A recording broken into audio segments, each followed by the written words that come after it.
being he and the bank, each put up a legitimate form of property for the exchange. In legal language, this is called consideration. Mr. Daly explained that the money was, in fact, not the property of the bank, for it was created out of nothing as soon as the loan agreement was signed. Remember what modern money mechanics stated about loans? What they do when they make loans is to accept promissory notes in exchange for credits. Reserves are unchanged by the loan transactions, but deposit credits constitute new additions to the total deposits of the banking system. In other words, the money doesn't come out of their existing assets. The bank is simply inventing it, putting up nothing of its own, except for a theoretical liability on paper. As the court case progressed, the bank's president, Mr. Morgan, took the stand, and in the judge's personal memorandum, he recalled that the plaintiff, bank's president, admitted that, in combination with the Federal Reserve Bank, did create the money and credit upon its books by bookkeeping entry. The money and credit first came into existence when they created it. Mr. Morgan admitted that no United States law or statute existed which gave him the right to do this. A lawful consideration must exist and be tendered to support the note. The jury found that there was no lawful consideration, and I agree. He also poetically added, "Only God can create something of value out of nothing." And upon this revelation, the court rejected the bank's claim for foreclosure, and Daly kept his home. The implications of this court decision are immense. For every time you borrow money from a bank, whether it is a mortgage loan or a credit card charge, the money given to you is not only counterfeit, it is an illegitimate form of consideration, and hence voids the contract to repay, for the bank never had the money as property to begin with. Unfortunately, such legal realizations are suppressed and ignored, and the game of perpetual wealth transfer and perpetual debt continues. And this brings us to the ultimate question: why? During the American Civil War, President Lincoln bypassed the high-interest loans offered by the European banks and decided to do what the Founding Fathers advocated, which was to create an independent and inherently debt-free currency. It was called the greenback.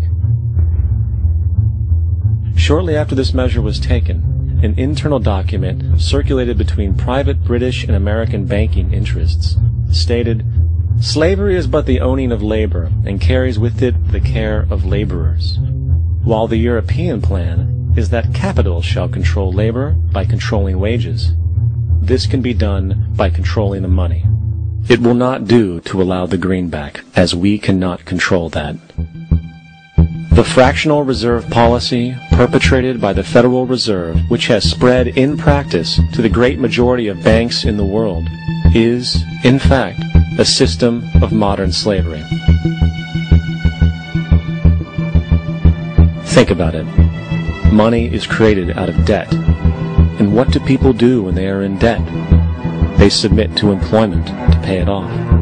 But if money can only be created out of loans, how can society ever be debt-free? It can't. And that's the point.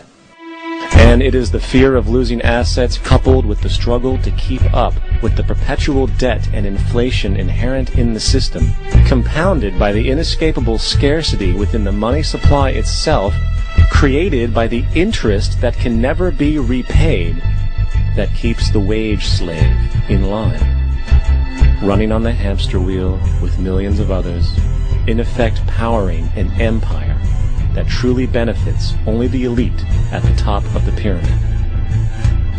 For, at the end of the day, who are you really working for?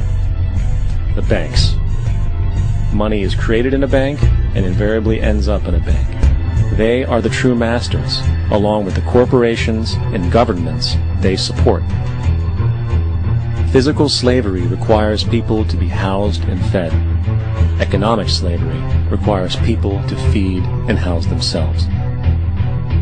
It is one of the most ingenious scams for social manipulation ever created, and at its core, it is an invisible war against the population.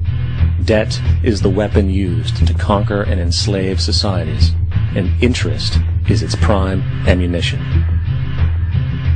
And as the majority walks around oblivious to this reality, the banks, in collusion with governments and corporations, continue to perfect and expand their tactics of economic warfare, spawning new bases, such as the World Bank and International Monetary Fund, while also inventing a new type of soldier, the birth of the economic hitman.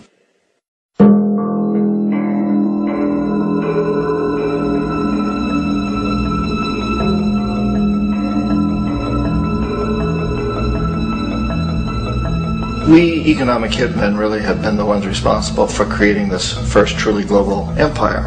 And we work many different ways.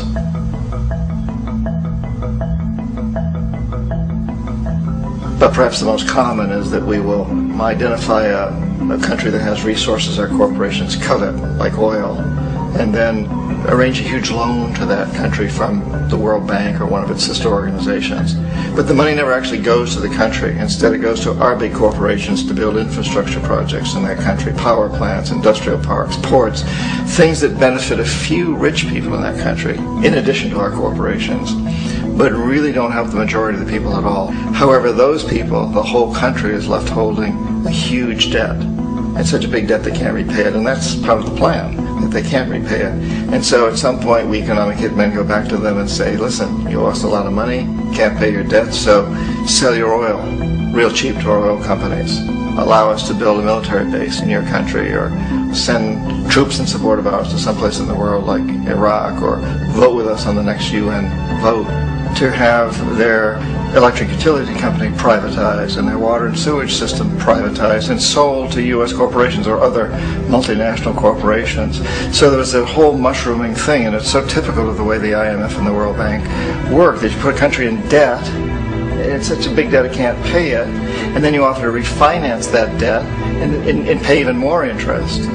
And you demand this quid pro quo, which you call a conditionality or good governance, which means basically that they've got to sell off their resources, including many of their social services, their utility companies, their school systems sometimes, their penal systems, their insurance systems, to foreign corporations. So it's a double, triple, quadruple whammy.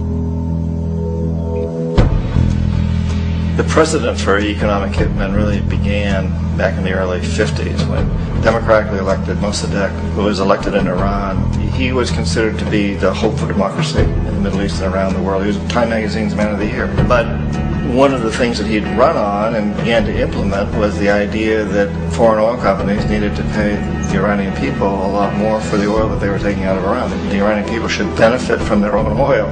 Strange policy. We didn't like that, of course. But we were afraid to do what we normally were doing, which was to send in the military. Instead, we sent in one CIA agent, Kermit Roosevelt, Teddy Roosevelt's relative. And Kermit went in with a few $1 million and was very, very effective and efficient. And in a short amount of time, he managed to get Mossadegh overthrown and brought in the Shah of Iran to replace him, who always was favorable to oil. And it was extremely effective. Bombs overflow Tehran. Army officers shout that Mossadegh has surrendered and his regime as virtual dictator of Iran is ended. Pictures of the Shah are paraded through the streets as sentiment reverses. The Shah is welcomed home. So back here in the United States, in Washington, people looked around and said, wow, that was easy and cheap. So this established a whole new way of manipulating countries, of creating empire. The only problem with Roosevelt was that he was a card-carrying CIA agent, and had he been caught, the ramifications could have been pretty serious. So very quickly at that point, the decision was made to use private consultants to channel the money through the World Bank or the IMF or one of the other such agencies, to bring in people like me who worked for private companies, so that if we got caught, there would be no governmental ramifications.